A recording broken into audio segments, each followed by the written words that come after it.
Hi, I'm Jess and I'm going to show you how to clean your floors. Today we will be using 3 different types of mops. We have a traditional mop and bucket, a microfiber wet dry mop and a steam mop.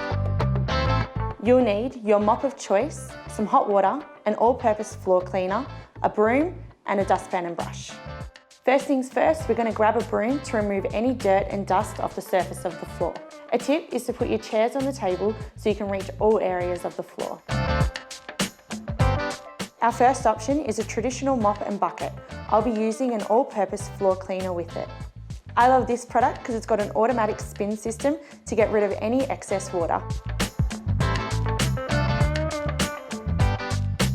Our second option is the wet and dry microfiber mop. We have the wet pad followed by the microfiber dry pad to ensure we don't leave any streaks.